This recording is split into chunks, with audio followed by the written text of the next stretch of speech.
Welcome to the deep dive. You know, we often look for simple answers to life's big questions, don't we? Absolutely. And sometimes the most profound insights, well, they come from texts like the Bhagavad Gita. It's often called the jewel of Vedic wisdom. A cornerstone.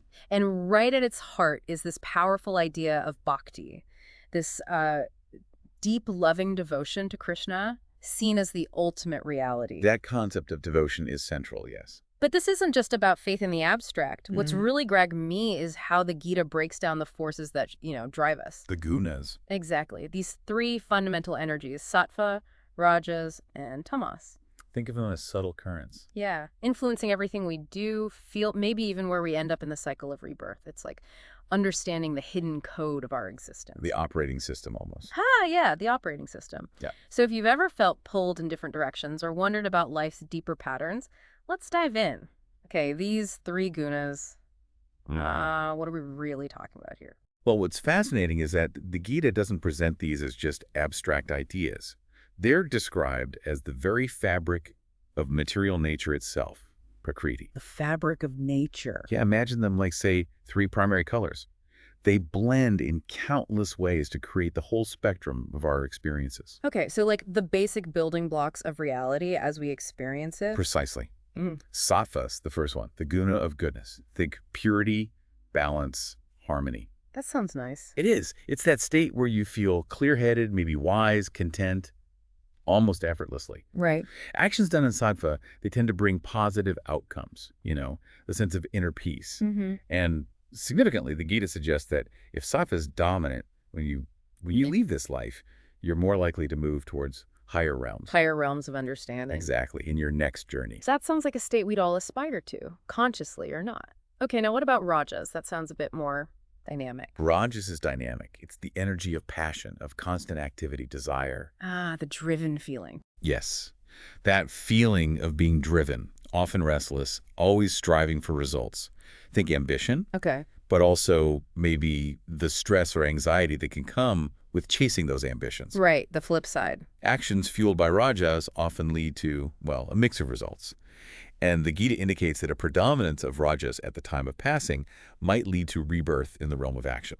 So another round of striving. Another round of striving, and it's inherent ups and downs, yeah. That constant urge to check your phone, perhaps, or feeling uneasy when you're not being productive. Guilty. Those can definitely be rajas at play. So sattva is that feeling of flow. Rajas is the hustle. Oh, What about tamas? That word itself sounds a bit heavier. it is. Tamas is the guna of ignorance, inertia, delusion. Okay. It's characterized by a lack of clarity, laziness, a kind of, a heaviness or darkness in understanding. What a deal. Not generally sought after, no.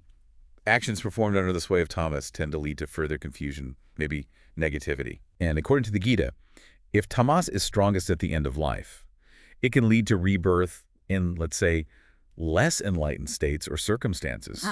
But what's really key to grasp is that we're not just one of these gunas, Right, we're a mix. We're usually a blend, with one often taking the lead at any given time. Imagine a moment of frustration. Okay, rajas. Number rajas, yeah. Yeah. Leading to anger and negativity. Tamas. Tamas creeping in, and then you consciously try to counter that with understanding and patience. Bringing in sattva. Exactly. That interplay is constant. It's happening all the time. That makes so much sense. It's not like we're neatly boxed in. So these gunas, these forces, how do they actually tie us to this whole cycle of birth and death? That's such a huge concept. It is. The Gita explains that these gunas, because they're born from material nature, prakriti, are what bind the eternal soul. The jivatma. Yes, the jiva. They bind it to this physical world, this experience. It's our identification with these fluctuating qualities, our attachment to them, that keeps us caught in the cycle. Okay, so we're bound by these energies. How do we even begin to recognize which one has a grip on us at any moment? What are the signs? That's where self-awareness becomes crucial. And the Gita gives us practical indicators. Like what? Well, when sattva is dominant, you'll likely experience a sense of inner light, mental clarity, a genuine thirst for knowledge, and a feeling of peace. Yeah. It feels illuminated. Right, and rajas. Rajas often shows up as greed or an intense drive for activity and achievement, a restless mind, constant motion. Okay, that drive again. And when tamas prevails, you might notice feelings of dullness, confusion, maybe procrastination, a resistance to action or understanding, a kind of fog. So it's about really tuning into our internal landscape, noticing these subtle shifts in our thoughts, our feelings, our motivations. Exactly. It requires attention. Now, you mentioned these gunas influence our actions and, crucially, our rebirth. Can you walk me through that connection a bit more? Certainly. The Gita draws a really direct line between the prevailing guna and the kind of actions we gravitate towards. All right. When sattva is strong, we're naturally inclined towards acts of kindness, integrity, maybe selfless service, things that feel pure. Makes sense.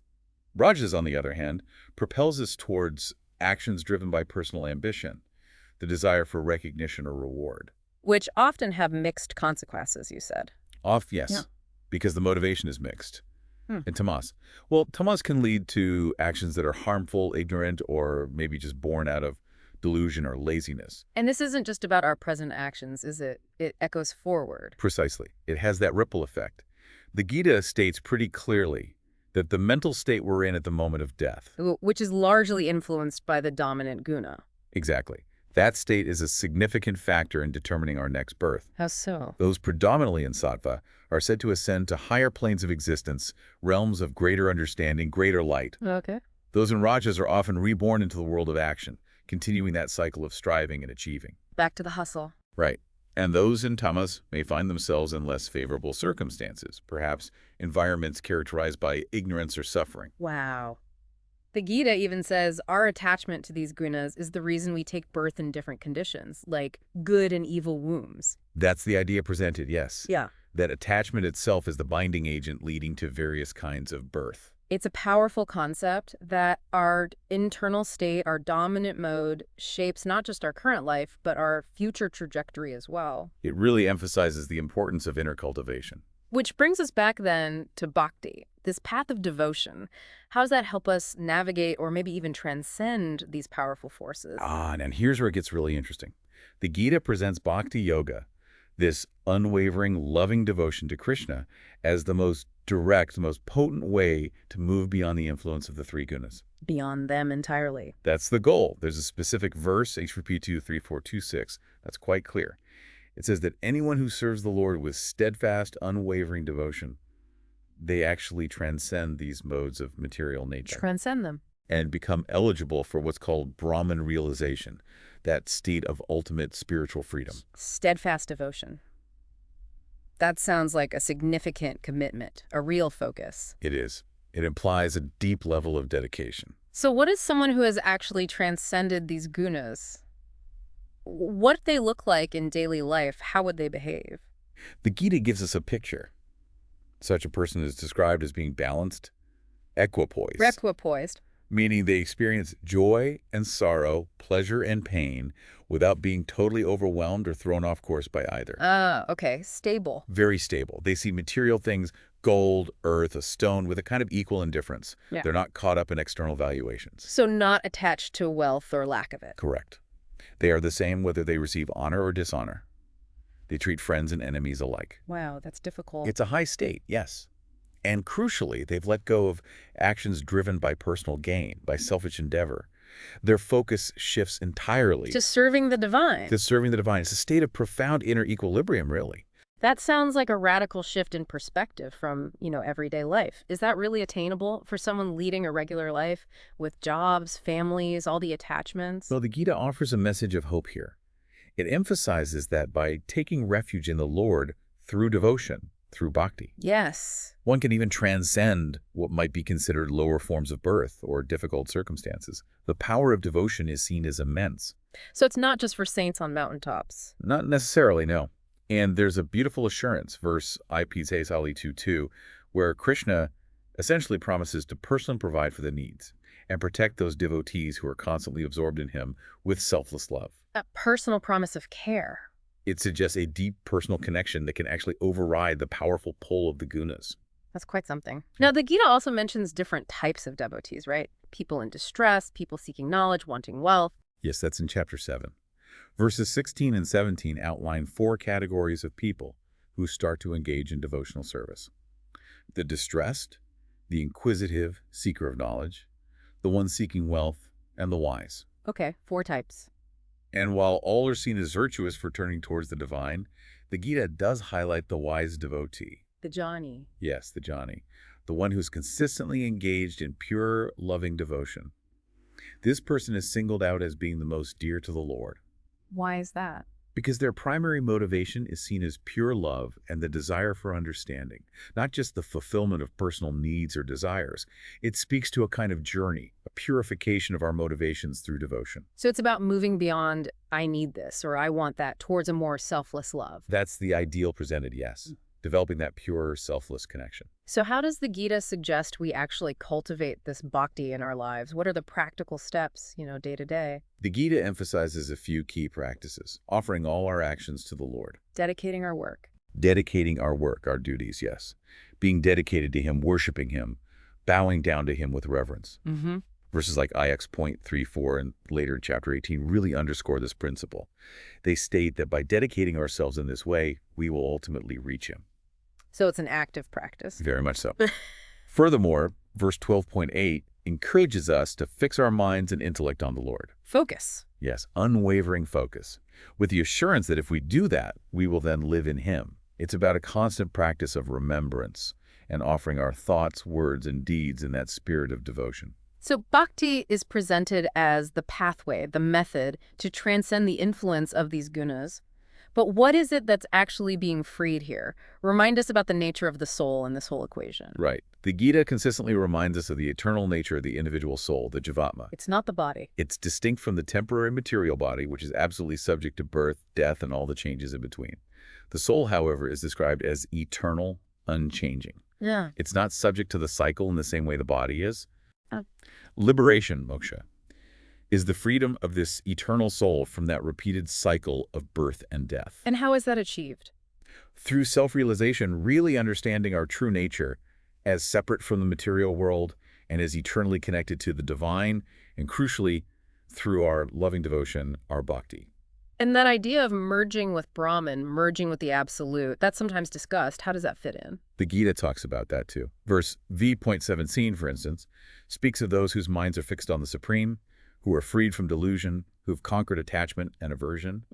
They attain liberation. Oneness. It suggests realizing the underlying oneness of all existence within the divine, yes. And ultimately, the Gita, for example, in chapter 8, assures that those who reach the supreme abode of God, His personal realm. yes, His supreme abode, they do not return to this mortal plane. It signifies a permanent end to the cycle of rebirth. So, okay, let's try and bring this all together. We have these three gunas, Sattva, Rajas, and Tamas, these fundamental forces shaping our experiences, our actions, maybe even our future births. Correct, the operating system. Right. But the path of bhakti, this focused, loving devotion to Krishna, provides a really powerful means to rise above these influences, To transcend them. to understand our true eternal nature, and ultimately find liberation, moksha, freedom from this cycle. Well, that's the essence of the message regarding the gunas and devotion in the Gita. It really prompts you, doesn't it, to consider which of these gunas might be most active in your own life right now. Maybe reflecting on our motivations, the quality of our actions through this kind of framework. It could offer some valuable self-awareness. Absolutely.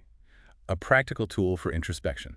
And maybe, just maybe, by consciously nurturing that seed of devotion, even in small ways, we can begin to shift the balance internally, move towards greater clarity, greater freedom. Small steps consistently taken can lead to significant shifts over time. Okay, here's a final thought then for you to contemplate. Considering this wisdom from the Bhagavad Gita, how might consciously striving for the qualities of sattva, that sense of balance, clarity, goodness, and intentionally engaging in practices that cultivate devotion, even just small, consistent ones, how might that potentially alter the course of your life and perhaps even your future spiritual journey?